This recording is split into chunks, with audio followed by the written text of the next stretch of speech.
Halo, apa kabar? Assalamualaikum warahmatullahi wabarakatuh. Senang sekali saya sebenarnya bisa kembali menjumpai Anda semua.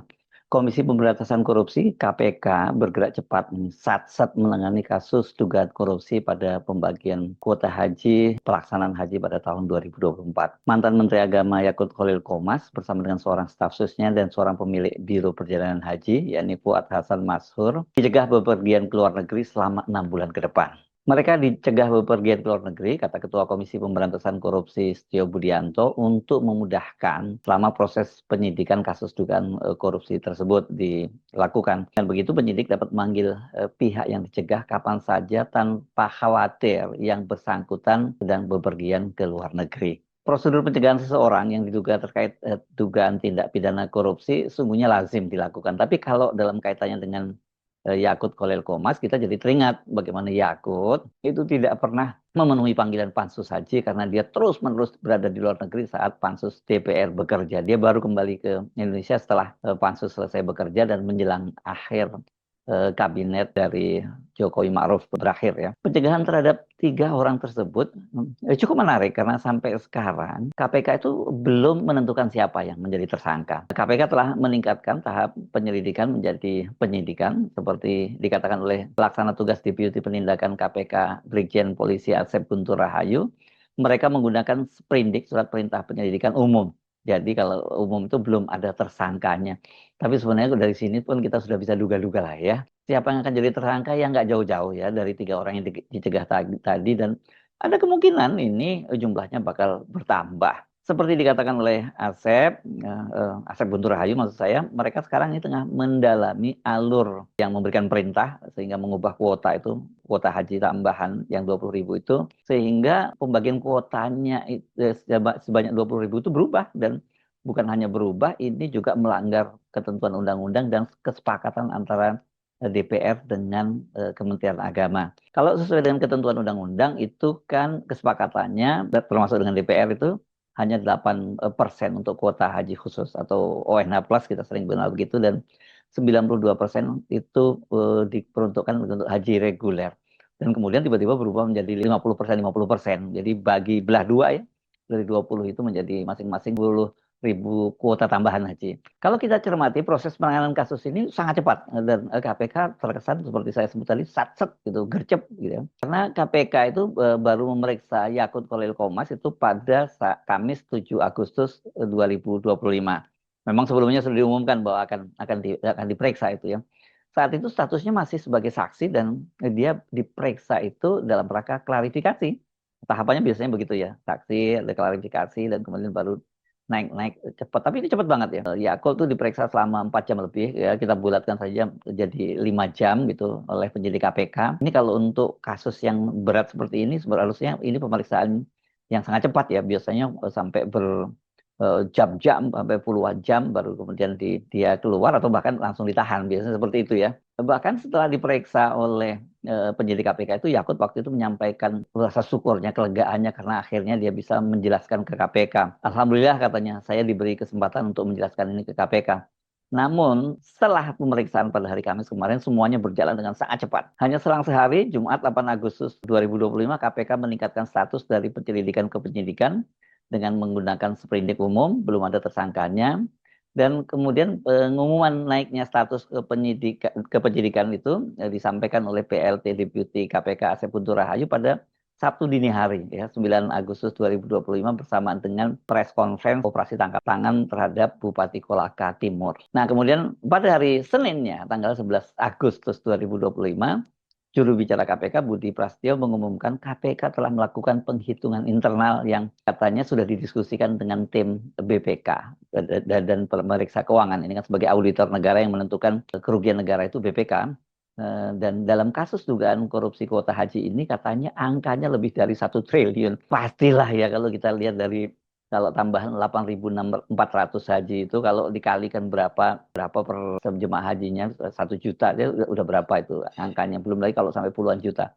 Jadi angka pastinya sih masih menunggu perhitungan dari BPK. Namun dengan menyatakan mereka telah menghitung secara internal dan diskusi dengan BPK berarti ini KPK memastikan ada kerugian negara dan itu menjadi salah satu alat bukti atau syarat adanya tidak pidana korupsi kan ya. tidak ada kerugian negara atau merugikan negara, memperkaya diri sendiri atau orang lain, itu adalah unsur-unsur pidananya begitu ya. Tambah lagi ada mens rea-nya dan sebagainya, niat jahat dan sebagainya gitu. Dan selang sehari kemudian ternyata KPK sudah menetapkan ada 3 orang yang dicegah bepergian ke luar negeri. Yang pertama disebutnya namanya YCQ, ini mantan Menteri Agama, tapi media sekarang semua menyebutnya sudah Yakul Kolekomas, kemudian staf Yakul, Isfah Abidal Aziz disebut IAA, dan kemudian satu lagi disebut FHM. Tapi ini banyak sekali media-media yang sudah menyebut namanya, yakni ini pemilik Biro Travel Haji Maktur Fuad Hasan Mashur ini. Dan ada yang sudah mewawancarainya. Detik misalnya mewawancarai Fuad yang menyatakan bahwa dia belum tahu karena pada waktu pengumuman itu dia sedang berada di luar kota. Fuad Hasan Mashur ini adalah politisi Partai Golkar dan juga mertua dari Menpora Dito Aryo Tejo. Baik Yakut maupun Fuad Hasan Mashur ini sudah menyatakan berjanji akan kooperatif dengan KPK. Malah kata Fuad pasti kan tujuannya dari KPK itu baik lah kata dia. Sementara Yakul ini menyatakan melalui juru bicaranya dia sudah membuat press release yang disebar kepada media dan dia menyatakan akan kooperatif gitu ya. Jika kita menyimak keterangan dari PLT Deputi Penindakan KPK Asep Guntur Rahayu, fokus penyidikan KPK ini adalah soal pembagian kuota haji tambahan tahun 2024. Walau karena sebelumnya kan Ketua KPK Setio Budianto menyatakan mereka juga itu melakukan pemeriksaan pelaksanaan haji tahun-tahun sebelumnya. Tapi kelihatannya ini fokusnya di sini ya. Dengan fokus hanya memeriksa kuota haji tambahan, sesungguhnya KPK ini dengan mudah menentukan siapa saja yang akan terlibat. Jelas, satu, melanggar undang-undang jelas gitu ya. Karena kuotanya sudah jelas. Kemudian ada kesepakatan dengan DPR. Kemudian kenapa kok dilakukan pelanggaran itu, dan kemudian aliran dananya ini yang akan diperiksa. Kalau Asep menyatakan mereka itu mulai menyidik itu alur pemberian perintahnya, dan kemudian biro-biro perjalanan haji mana saja yang mendapatkan kuota tambahan itu.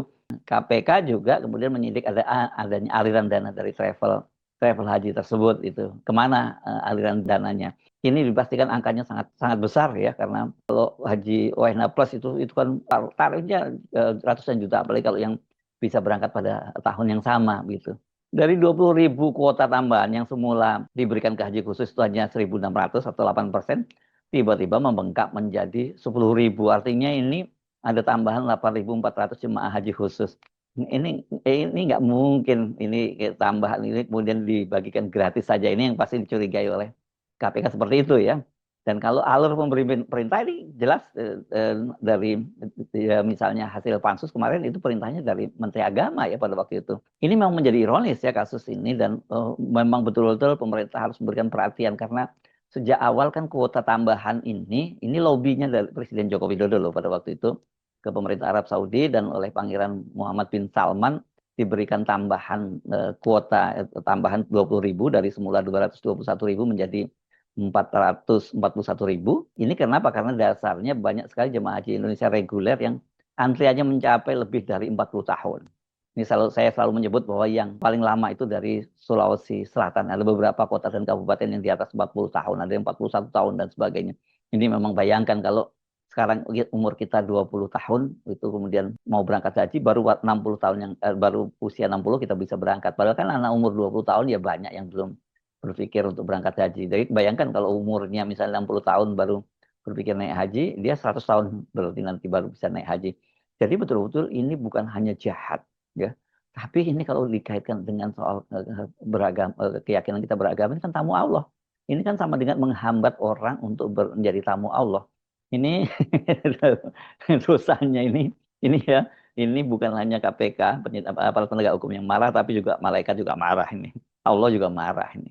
Pada waktu Pansus Haji bekerja itu temuannya kuota jemaah haji itu kan sudah disepakati pada waktu itu ya 241 total gitu, dan kemudian tadi keputusan Presiden nomor 6 tahun 2024 sudah termasuk tambahan kuota haji yang 20.000 itu. Namun Menteri Agama Yakul Kolekomas tiba-tiba membagi kuota haji tambahan itu menjadi 2 dengan bagian yang sama untuk haji reguler dan haji khusus. Seperti dikatakan oleh Asep Guntur Rahayu kan dalam jumpa persnya, pembagian kuota itu harus mengikuti ketentuan yang diatur dalam Undang-Undang Nomor 8 Tahun 2019 tentang penyelenggaraan ibadah haji dan umroh, yakni kuota haji reguler 92% dan haji khusus 8%. Artinya kan tambahan kuota haji sebanyak 20.000 pada 2024 itu harusnya 18.400 kuota atau sekitar 90% dialokasikan untuk jemaah haji reguler reguler, sedangkan jamaah haji plus itu hanya 1.600. Nah, pembagian kuota haji tambahan menjadi dua bagian itu, temuan pansusnya ini ya, antara haji reguler dan haji khusus itu diatur dalam Surat Keputusan Menteri Agama nomor 130 tahun 2024 tentang kuota haji tambahan tahun 1445 Hijriah atau tahun 2024 Masehi. Dan itu ditandatangani oleh Yakut pada 15 Januari 2024. Gimana ceritanya bisa seperti itu ya? Jadi di sini kan jelas ya, karena di situ disebutkan bahwa SK tersebut menetapkan kuota haji tambahan tahun 1445 Hijriah atau tahun 2024 Masehi sejumlah 20.000 terdiri atas A. Kuota haji reguler sejumlah 10.000, B. Kuota haji khusus sejumlah 10.000. Nah, mengapa kemudian Kementerian Agama mengubah aturan itu dan juga melanggar undang-undang itu? Alasannya kenapa kemudian itu dibagi jadi dua didasarkan pada keterbatasan katanya lokasi di Mina untuk jemaah reguler. Ini kutip dari keterangan Direktur Pelayanan Haji Luar Negeri Kemenak Subhan Khalid dalam raker bersama dengan Pansus Haji tanggal 26 Agustus 2024. Dalam proses penyiapan kami menyampaikan kondisi realita khususnya di Masyair Mukodasa, Arafah, Muzdalifah dan Mina, dan khususnya tentang kapasitas tenda di Bina, itu kata Subhan Khalid. Udah bisa buka-buka lagi itu di channelnya TV Parlemen, pada waktu itu seru sekali ya, rapat-rapat antara Pansus dengan mereka-mereka yang dipanggil pada waktu itu, dan kebanyakan adalah dari Kementerian Agama. Subhan mengatakan luasan Mina untuk haji Indonesia seluas 17,2 hektar. Di dalamnya sudah termasuk kantor dan lainnya, sementara kuota haji reguler tanpa tambahan kuota sebanyak 203.230 orang. Dengan kondisi ini, setiap jemaah hanya mendapatkan kapasitas tenda 0,8 meter persegi. Dan katanya kepadatan dan keterbatasan lokasi di Mina yang selalu kami sampaikan ke jemaah haji dalam setiap pertimbangan kuota haji tambahan Indonesia dibagi rata 50-50 haji reguler dan haji khusus. Ya kalau memang ada keterbatasan itu, mengapa Presiden Jokowi pada waktu minta kuota tambahan ya? Itu kan juga jadi aneh juga ini. Jadi saya kira soal ini ya, selain Yakut ini juga harus yang mantan Presiden Jokowi juga harus diperiksa. Saya kira ini ada dua soal ya. Pertama, mengapa dia diam saja ketika misalnya pada waktu itu dibagi dua. Dan kan dia sendiri kan yang lobby Pangeran Muhammad bin Salman untuk mendapatkan kuota tambahan. Kalau dia mendapat laporan bahwa ternyata areal di Minanya itu terbatas untuk jemaah haji reguler, dia nggak perlu dia minta tambahan semacam itu kan gitu.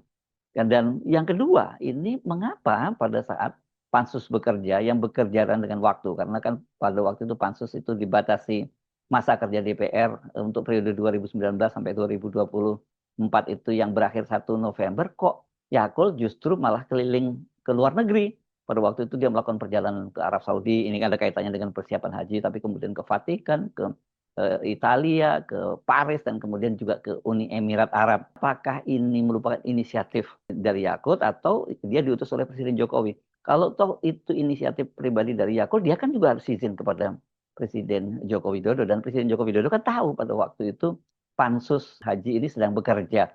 Jadi saya kira ini penting untuk KPK juga memeriksa mantan Presiden Joko Widodo untuk membuat terang persoalan ini gitu. Ini kan kuncinya sebenarnya di Joko Widodo. Sehingga pada waktu itu Pansus tidak bisa menyelesaikan tugasnya karena Yakut Khalil Qomas itu baru pulang itu setelah menjelang masa kabinetnya dimisioner gitu, sampai kemudian dia banyak dicari-cari, bukan hanya dari kalangan Pansus Haji tapi juga kalangan internal NU sendiri juga mempersoalkan mengapa Yakut Khalil Qomas nggak pulang-pulang ke Indonesia seperti Bang Thoyib saja. Saya sebenarnya Arif, sampai jumpa lagi. Wassalamualaikum warahmatullahi wabarakatuh.